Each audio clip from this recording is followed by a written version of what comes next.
नमस्कार, मैं हूं आपके साथ अंकिता पाल और आप सभी का हमर छत्तीसगढ़ में स्वागत है। रुक करते हैं खबरों की तरफ। छत्तीसगढ़ के पूर्व मुख्यमंत्री भूपेश बघेल अपने एक दिवसीय प्रवास पर राजनांदगांव पहुंचे, जहां कार्यकर्ताओं ने उनका जोरदार स्वागत किया और इसके बाद बघेल ने पार्टी पदाधिकारियों और कार्यकर्ताओं से मुलाकात की। संगठन के दोनों नए अध्यक्षों को बधाई दी है और साथ ही बैठक के दौरान भूपेश बघेल का लहजा सरकार के खिलाफ तीखा दिखा। उन्होंने कहा कि बच्चों का भविष्य अंधकार में जा रहा है। आखिर ये सरकार करना क्या चाहती है, किसी को कुछ भी समझ नहीं आता है। उन्होंने ये भी आरोप लगाया कि मौजूदा सरकार के आने के बाद से कामकाज की रफ्तार ठप पड़ गई है। 2 साल बीत गए हैं, लेकिन सरकार ने अभी तक कोई भी ठोस काम नहीं किया। जनता परेशान है, अधिकारी असमंजस में हैं। राजनीतिक गलियारों में भूपेश बघेल के इस बयान को लेकर चर्चाएं तेज हैं। समर्थक इसे सरकार पर सीधा हमला बता रहे, वहीं विरोधी इसे राजनीतिक बयान करार दे रहे हैं।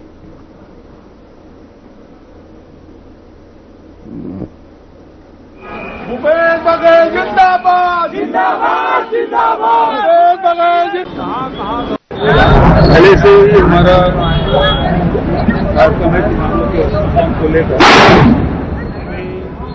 अभी से धान खरीदी है, बिजली है, जमीन की रजिस्ट्री है और धान दुकान में जमीन भी किसानों का, ये सारे मुद्दे हैं जिसको लेकर वहाँ के किसानों ने मुझे आमंत्रित किया।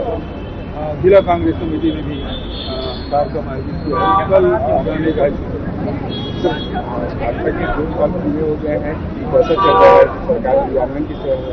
2 साल छत्तीसगढ़ बदहाल और इस 2 साल में रमन सिंह के समय में पहले छत्तीसगढ़ नक्सलगढ़ के रूप में जाना जाता था।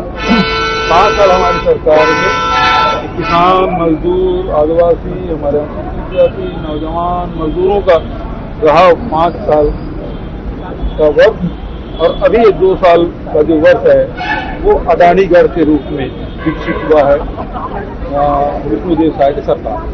शिक्षकों को लगा दिया कुत्ते गिनने में पढ़ाई पर। भाई अब ये है कि स्कूल में बच्चे शिक्षक है वो मतदाता खोज रहे हैं, और मतदाता है 2003 के मतदाता सूची में अपने माता पिता खोज रहे हैं।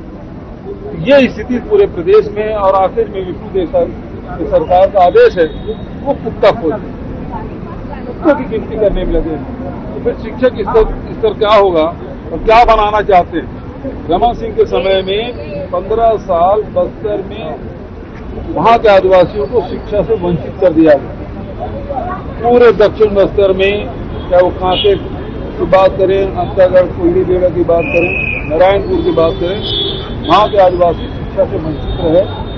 और अब विष्णुदेव साय शिक्षकों को कुत्तों की गिनती में लगाकर यहाँ पूरे छत्तीसगढ़ के लोगों को, यहाँ हमारे बच्चों को शिक्षा से दूर करना है, ताकि वो समझ न सके, समझदार न बने, ज्ञानवान न बने। क्योंकि यदि ज्ञानवान बनेंगे, शिक्षित होंगे, तो वो अपने अधिकारों के प्रति सजग भी होंगे और अपने नौकरी के लिए लड़ाई भी लड़ेंगे, रोजगार की लड़ाई भी लड़ेंगे। तो ये न रहे बांस का बजे बांसुरी, शिक्षित ही नहीं होगा तो कोई मांग ही नहीं होगी।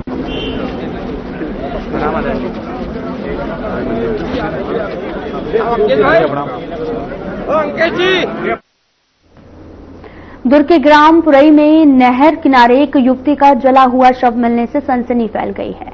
घटना देर रात की बताई जा रही है। शव लगभग 90% जला हुआ है। साथ ही घटना की जानकारी मिलते ही पुलिस और एफएसएल टीम मौके पर पहुंचकर जांच में जुट गई है और अभी तक मृतका की शिनाख्त नहीं हो पाई है। एसडीओपी अनूप लाकड़ा ने बताया कि शव की शिनाख्त करना उनकी प्राथमिकता है। उन्होंने कहा कि आरोपी चाहे जो भी हो, उसे बख्शा नहीं जाएगा और न्याय दिलाने के लिए हर संभव कार्रवाई की जाएगी। और फिलहाल पुलिस इस पूरे मामले की गंभीरता से जांच कर रहा, जल्द ही किसी नतीजे पर पहुंचने का दावा किया गया है।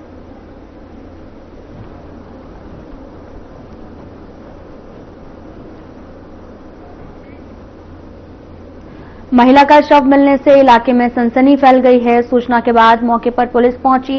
शव की शिनाख्त में लगातार पुलिस जांच पड़ताल कर रही है। आपको बताते चले कि पूरा मामला दुर्ग से है और लगातार इसकी शिनाख्त की जा रही है और ये भी दावा किया जा रहा है कि जल्द से जल्द हर संभव प्रयास किया जाएगा और आरोपी को पकड़ा जाएगा। शव की शिनाख्त में पुलिस भी जुटी हुई है।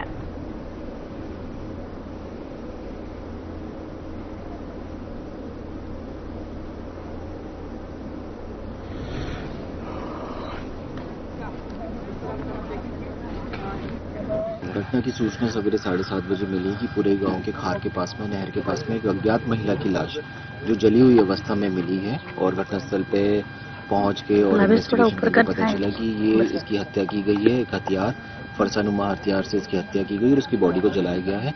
पास में पड़े पैरा से इसकी बॉडी को जलाया गया। अभी क्या कुछ समझ आया? शिनाख्त हो पाई महिला? अभी महिला की शिनाख्ती का प्रोसेस जारी है। प्रयास कर रहे हैं हम लोग कि महिला की शिनाख्ती जल्द से जल्द हो जाए।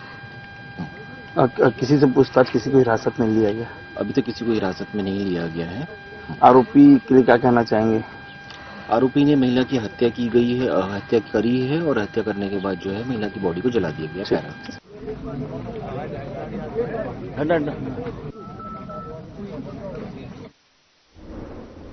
परलकोट में बारिश के खत्म होते ही रेत माफिया फिर से सक्रिय हो गए हैं।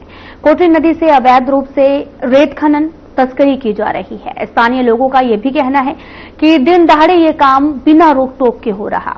अनुविभागीय अधिकारी राजस्व पखांजूर ने बताया कि जानकारी मिलने पर जल्द ही तस्करों के खिलाफ सख्त कार्रवाई की जाएगी।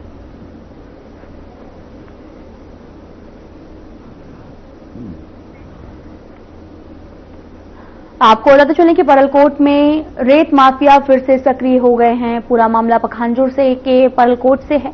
प्रशासन की नाक के नीचे अवैध खनन लगातार जारी है। राजस्व और पर्यावरण को नुकसान पहुंचाया जा रहा है और कई बार शिकायत भी की जा चुकी है, लेकिन अभी भी रेत माफिया अपने कारनामे करने में लगातार जारी है। तस्वीरें आपको दिखा रहे हैं जहां पर लगातार अवैध खुदाई का काम जारी है। प्रशासन की नाक के नीचे अवैध खनन लगातार किया जा रहा है, जिससे कई बार शिकायत की जा चुकी है, लेकिन अभी तक कोई भी सक्रिय कार्रवाई देखने को नहीं मिली है।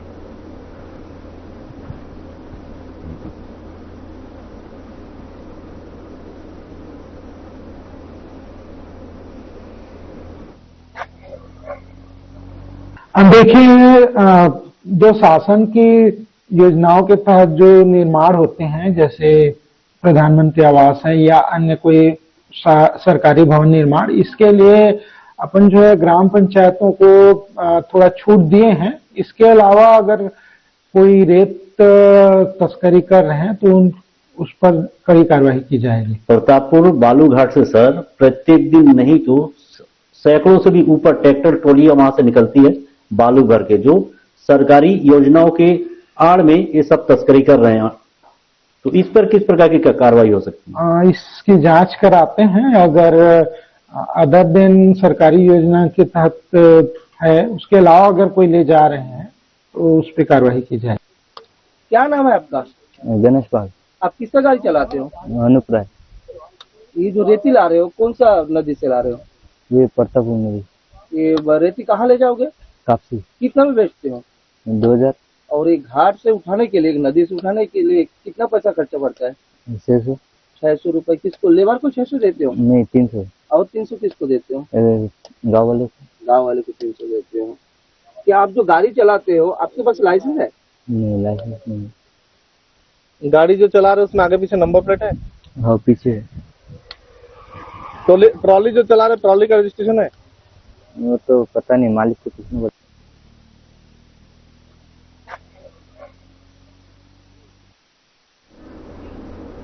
फिलहाल यहां रुकते हैं एक छोटे से ब्रेक के लिए।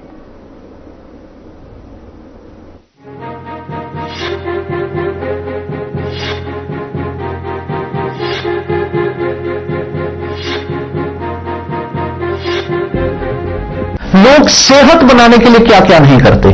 जिम जाते हैं, कसरत करते हैं, काजू बादाम प्रोटीन के डिब्बे तक घोल घोल कर पीते हैं, फिर भी उनकी सेहत नहीं बनती, क्योंकि उनका पाचन तंत्र खराब है। और और जब तक के पाचन तंत्र दुरुस्त नहीं होगा, वो जितना मर्जी अच्छे से अच्छा खा ले, उनकी सेहत नहीं बन सकती।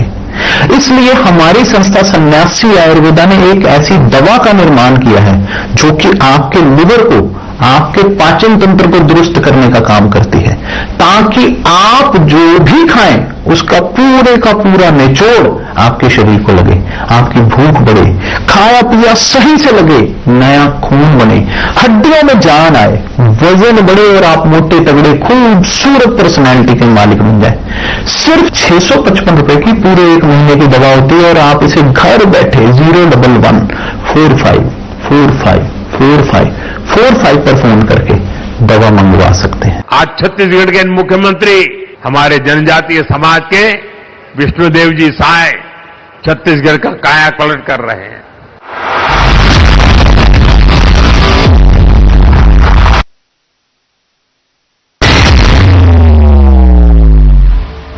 अटल जी ने छत्तीसगढ़ राज्य पहले आदिवासी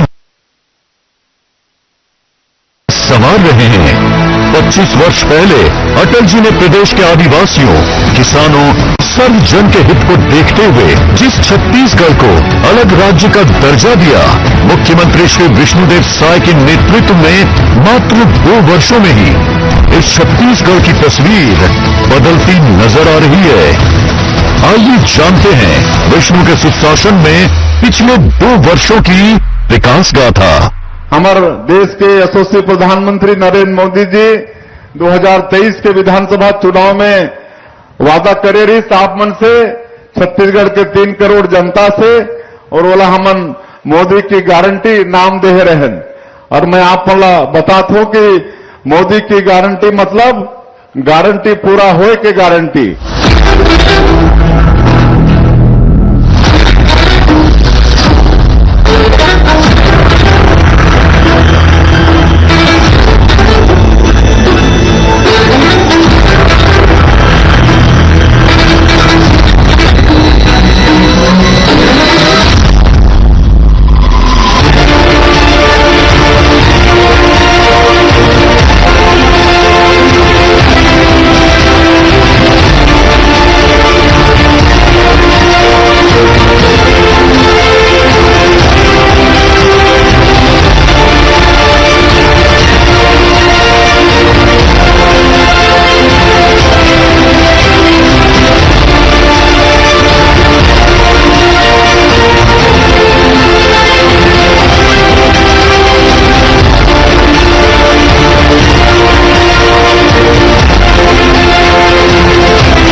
ब्रेक के बाद स्वागत है आप सभी का। रुक करते हैं खबरों की तरफ। राजनांद गांव में सीएम विष्णुदेव साय ने प्रेस कॉन्फ्रेंस की है। इस मौके पर डिप्टी सीएम विजय शर्मा भी मौके पर मौजूद रहे। प्रेस कॉन्फ्रेंस में क्या कुछ कहा, आपको सुनाते हैं। समय दिया है। बोले भारत माता की। आज इनके ही पत्रकार जी की ही प्रतीक्षा में हम सब रुके हुए थे। अभी आज बड़े ही महत्व का विषय है हम सबके साथ में। आप बात करना बंद करेंगे तो ठीक होगा भैया। मेरा ख्याल है अब हो गया, सेटल हो गया ना, थोड़ा शांत रहिए। आज हम सबके बीच में माननीय मुख्यमंत्री जी का बहुत व्यस्त दिन था, फिर भी मैंने आग्रह किया कि आप एक बार चलेंगे तो ये घटना बड़ी है और हमारे इस पूरे ही अभियान की एक महत्वपूर्ण कड़ी है। अगर आप चलेंगे तो बहुत अच्छा हो जाएगा। तो उन्होंने हम सबके लिए समय दिया है। एक स्थिति आपको ध्यान में है, एमएमसी जोन जो महाराष्ट्र, मध्य प्रदेश, छत्तीसगढ़ का जोन है, उसके एसजेडसी जितने थे उन्होंने पहले पुनर्वास कर लिए। एक ने मध्य प्रदेश में, एक ने महाराष्ट्र में, और आज सुबह से जो एमएमसी जोन के हेड हैं रामदेर करके, जो सीसी मेंबर भी इनके हैं, हमारे छत्तीसगढ़ से 2 ही सीसी मेंबर थे, एक हिड़मा और एक रामदेर। तो रामदेर ने भी आज पुनर्वास सुबह कर लिया है अपने सारे साथियों के साथ। हथियार भी लेकर आए हैं, साथियों के साथ पूरे मनोभाव के साथ पुनर्वास कर लिया है। इस तरीके से एमएमसी जोन है, मध्य प्रदेश, महाराष्ट्र, छत्तीसगढ़ का जो जोन है वो लगभग अब क्लीन हुआ है, साफ हो गया है, खाली हो गया है। इस पुनर्वास का स्वागत करते हैं और हम सबके बीच में हमारे मुखिया माननीय विष्णुदेव साय जी, हमारे मुख्यमंत्री महोदय विराजमान हैं। मैं उनसे आग्रह करता हूं कि आज की इस प्रेस की सभा को संबोधित करें। आज राजनांदगांव के इस प्रेस वार्ता में उपस्थित सभी हमारे प्रिंट मीडिया और इलेक्ट्रॉनिक्स मीडिया के साथीगण और हमारे प्रदेश के ऊर्जावान डिप्टी सीएम और गृह मंत्री, जिनका हमारे प्रदेश से नक्सलवाद के उन्मूलन में विशेष भूमिका है, ऐसे आदरणीय श्री विजय शर्मा जी, हमारे यहाँ के महापौर श्री मधुसूदन यादव जी, हमारे सभी वरिष्ठ जन, हमारे प्रदेश के डीजीपी श्री अरुणदेव गौतम, एडीजी नक्सल ऑपरेशन श्री विवेकानंद जी, श्री अभिषेक सांडिले जी, आईजी राजनांदगांव रेंज, सभी हमारे अधिकारीगण, मैं आप सभी का आज की इस प्रेस वार्ता में स्वागत करता हूं। और आज का ये दिन छत्तीसगढ़ के लिए और नक्सलवाद के उन्मूलन के लिए एक ऐतिहासिक दिन है। सबको मालूम है कि कई दशकों से हमारा ये छत्तीसगढ़ नक्सलवाद से ग्रसित है और कहीं न कहीं छत्तीसगढ़ के विकास में बहुत बड़ा ये बाधक भी है। लेकिन वैसे तो नक्सलवाद के खिलाफ में पहले भी लड़ाई लड़ी जा चुकी है, लेकिन अभी 13 दिसंबर को हमारी सरकार के 2 वर्ष पूरे होने वाले हैं और इन 2 वर्षों में हमारे छत्तीसगढ़ के अंदर हमारे यहाँ के जवानों ने बहुत बहादुरी के साथ हमारे अधिकारियों के मार्गदर्शन में नक्सलवाद के खिलाफ में लड़ाई लड़ी है और डबल इंजन की सरकार है, उसका भी लाभ मिल रहा है। और सौभाग्य है कि हमारे माननीय प्रधानमंत्री जी श्री नरेंद्र मोदी जी और हमारे देश के गृह मंत्री आदरणीय अमित शाह जी, उन्होंने तो एक डेडलाइन भी तय कर दिया है कि अगले साल 31 मार्च 2026 तक पूरे देश से नक्सलवाद को समाप्त करना है। और हमारे जवान बहुत बहादुरी के साथ लड़ाई लड़ रहे हैं नक्सलवाद के खिलाफ में, लगातार सफलताएं मिल रही हैं और हम समझते हैं कि एक तरह से नक्सलवाद समाप्ति की ओर है। नक्सलवाद की कमर टूट गई है, अंतिम सांसें ले रहा है। और आज का ये दिन बड़ा ऐतिहासिक दिन है कि आज हमारे प्रदेश के डीजीपी श्री अरुणदेव गौतम, एडीजी नक्सल ऑपरेशन विवेकानंद जी, अभिषेक सांडिल आईजी और आईटीबीपी के अनवर इलाही के समक्ष जो एमसीसी जोन का सीसी मेंबर रामढेर अपने साथियों के साथ आज पुनर्वास कर रहा है। हिंसा और गोलीबारी की भाषा को छोड़ के विकास की मुखधारा से ये जुड़ रहे हैं और ये जानकारी देने के लिए आज हम लोग यहां पर आए हैं। रामढेर 1,05,00,000 का इनामी है। उसी तरह से उसके साथ चंदू उर्फ नरेश, अनीता उर्फ ललिता, प्रेम उर्फ उमराव, जानकी उर्फ प्रेमा, राम सिंह उर्फ संपत, सुकेश उर्फ रंगा, शीला उर्फ बैसंती, लक्ष्मी उर्फ मनीता, योगिता उर्फ लच्छी, सागर उर्फ रेनू, कविता उर्फ मासे। और भी इनके नाम है लेकिन मैं एक एक बता रहा हूं। तो ये सबने आत्मसमर्पण किया है और हमारे प्रदेश की पुनर्वास नीति बहुत अच्छी है। हमारे आदरणीय गृह मंत्री जी कई प्रदेशों में भ्रमण किए अधिकारियों के साथ और वहां की पुनर्वास नीति का अध्ययन करके एक अच्छी पुनर्वास नीति यहां पर हम लोग बनाए हैं और उसी का परिणाम है कि आज 2 वर्षों में मतलब 4,000 से ज्यादा आत्मसमर्पण और गिरफ्तार जिनका हुआ है ऐसे माओवादियों की संख्या है और हमारे जवानों ने मजबूती के साथ लड़ाई लड़ी है। तो 500 से ज्यादा माओवाद न्यूट्रलाइज भी हुए हैं और हमारी जो नई पुनर्वास नीति है उसमें कई अच्छे प्रावधान किए गए हैं। एक तो जो आत्मसमर्पित नक्सली हैं उनके लिए हम लोग अलग से 15,000 प्रधानमंत्री आवास उसकी स्वीकृति कराए हैं और उसका भी निर्माण हो रहा है।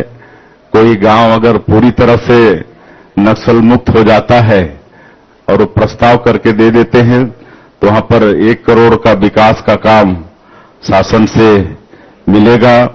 हम लोग नई उद्योग नीति भी बनाए हैं। नई उद्योग नीति वर्ष 2024-30 उसमें भी ऐसे नक्सल समर्पित नक्सल पीड़ित जो लोग हैं उनके लिए विशेष प्रावधान किया गया है और अभी तक लगातार सुरक्षा कैंप भी खुल रहे हैं। तो 400 से ज्यादा गांव आज आबाद हो चुके हैं और एक नियत नीलानार योजना हम लोगों ने शुरू किया है। आपका सुंदर गांव उसका हिंदी अनुवाद होता है और उसके माध्यम से आज सुरक्षा कैंप खुल रहे हैं और 400 से ज्यादा गांव में हम लोग सरकार की योजनाओं को वहां पर पहुंचाने में सफल हो रहे हैं। वहां पर सड़कें बन रही हैं, बिजली पहुंच रही है, पानी पहुंच रहा है। वहां पर पहले गोलीबारी की आवाज आती थी, अब स्कूल की घंटियां बज रही हैं, अस्पताल भी खुल रहे हैं। पहली बार वहां पर आपका स्वतंत्रता दिवस में कई जगह ध्वजारोहण भी हुआ है। पिछले चुनाव में भी निर्भीक होकर लोग भाग लिए हैं और दूरसंचार के साधन वहां पर खड़ा कर रहे हैं। राशन कार्ड वहां बनते नहीं थे तो राशन पहुंचने का तो सवाल नहीं था, तब राशन भी पहुंचा पाने में हम सब लोग सफल हो रहे हैं। और अगर कोई आत्मसमर्पण करता है तो उनको 3 साल तक 10-10 हजार रुपये आर्थिक सहयोग करते हैं, उनका स्किलिंग कराते हैं, रोजगार से जोड़ने का काम हम लोग कर रहे हैं। सुशासन तिहार के अंदर हम लोग कई जगह हम खुद भी गए, हमारे गृह मंत्री जी भी गए स्किलिंग सेंटर में जहां पर उनका स्किलिंग हो रहा है। और अभी तो जगदलपुर के अंदर में एक पंडुम कैफे भी खोले हैं। जो पीड़ित हैं, जो आत्मसमर्पित हैं, दोनों मिलकर एक पंडुम कैफे जिसका शुभारंभ करने का सौभाग्य हमको मिला। तो इस तरह से आज गोलीबारी की भाषा छोड़कर विकास की मुखधारा से जुड़ रहे हैं और मुझे पूरा विश्वास है कि हमारे माननीय प्रधानमंत्री जी और गृह मंत्री जी का संकल्प पूरा होगा। और जो बस्तर क्षेत्र विकास की दृष्टि से बहुत पीछे था, वहां भी हम लोग विकास की गंगा वैसे तो बहाना शुरू कर दिए हैं, लेकिन और वहां पर बहाएंगे, क्योंकि वो एग्रीकल्चर का सेक्टर है। तो वहां पर हम लोग खेती बाड़ी को भी आगे बढ़ा रहे हैं, सिंचाई के साधन वहां पर उपलब्ध कराएंगे और सैकड़ों तरह के फॉरेस्ट प्रोड्यूस भी है। तो फॉरेस्ट प्रोड्यूस का मतलब प्रोडक्ट का वैल्यू एडिशन भी करके लोगों को छोटा छोटा उद्योग धंधा से जोड़ने का काम वो भी हम लोग शुरू किए हैं। पशुपालन पर भी उस क्षेत्र में जोर दे रहे हैं और पूरे बस्तर और सरगुजा संभाग में पर्यटन की भी अपार संभावनाएं हैं। तो पर्यटन को भी हम लोग उद्योग का दर्जा दिए हैं। तो बस्तर के क्षेत्रों में अनेकों वाटरफॉल हैं, कुटुमसर का गुफा है, अबूझबाड़ का जंगल है। और एक सौभाग्य का विषय है कि जो अंतर्राष्ट्रीय पर्यटन संस्थान है वो 60 देशों में 20 बेस्ट विलेज का चयन किया है। उसमें एक गांव हमारा मतलब धुड़मारास है। ये हमारे छत्तीसगढ़ के लिए सौभाग्य का विषय है। और होम स्टे भी काफी फल फूल रहा है। तो होम स्टे को भी हम लोग उद्योग में शामिल किए हैं। तो इस तरह आज हम सबके बीच में माननीय मुख्यमंत्री जी का बहुत व्यस्त दिन था, फिर भी मैंने आग्रह किया कि आप एक बार चलेंगे तो ये घटना बड़ी है और हमारे इस पूरे ही अभियान की एक महत्वपूर्ण कड़ी है।